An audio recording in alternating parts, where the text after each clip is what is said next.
কৃষ্ণ দাসের মুক্তির দাবিতে 24 ঘন্টার আলটিমেটাম পশ্চিমবঙ্গের বিজেপি ও হিন্দু সংগঠনগুলোর।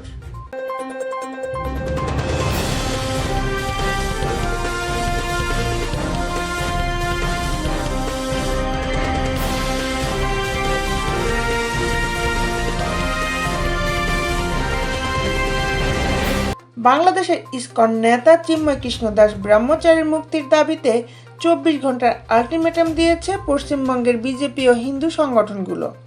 সোমবার রাতে একথা জানিয়েছেন রাজ্যের বিরোধী দলনেতা শুভেন্দু অধিকারী।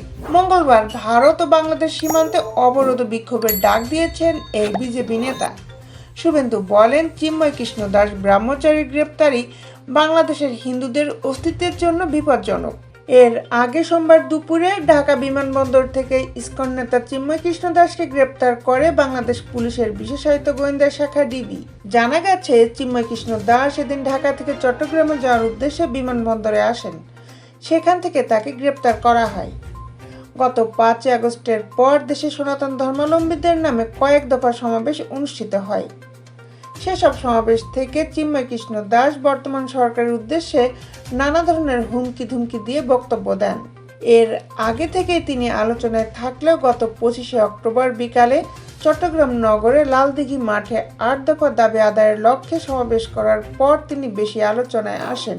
ওই সমাবেশ করা হয় বাংলাদেশ সনাতন জাগরণ মঞ্চের নামে। সমাবেশে এই চিন্ময় কৃষ্ণ দাসই বাংলাদেশের হিন্দুদের মন্দিরে হামলা, বাড়িঘরের লুটপাট, অগ্নিসংযোগ সহ নানা অভিযোগ করেন। অথচ তার বিরুদ্ধেই দেশের সাম্প্রদায়িক সম্প্রীতি নষ্ট করার অভিযোগ রয়েছে। বিভিন্ন সময় তিনি উস্কানিমূলক বক্তব্য দিয়ে থাকেন। চিন্ময় কৃষ্ণ দাস আলোচিত হিন্দু সংগঠন ইসকনের অন্যতম সংগঠক। তিনি সনাতন জাগরণ মঞ্চের মুখপাত্র হিসেবেও দায়িত্ব পালন করেছেন। উল্লেখ্য, গত 30 অক্টোবর সনাতন ধর্ম বিশ্বাসী সংগঠন আন্তর্জাতিক শ্রীকৃষ্ণ ভাবনামৃত সংঘের ইসকন আলোচিত সংগঠক চিন্ময় কৃষ্ণ দাস ব্রহ্মচারী সহ 19 জনের বিরুদ্ধে মামলা দায়ের হয়। জাতীয় পতাকা অবমাননার অভিযোগে রাষ্ট্রদ্রোহ আইনে এ মামলা করা হয়েছে। এই ঘটনায় 2 জনকে গ্রেপ্তার করেছে আইন শৃঙ্খলা বাহিনী। তারা হলেন রাজেশ চৌধুরী ও হৃদয় দাস। ফিরোজ খান নামে এক ব্যক্তি বাদী হয়ে নগরীর কোতোয়ালি থানায় মামলাটি দায়ের করেন। দেশ বিদেশের আপডেট নিউজ পেতে আমাদের সাথেই থাকুন। Justice television, Dhaka.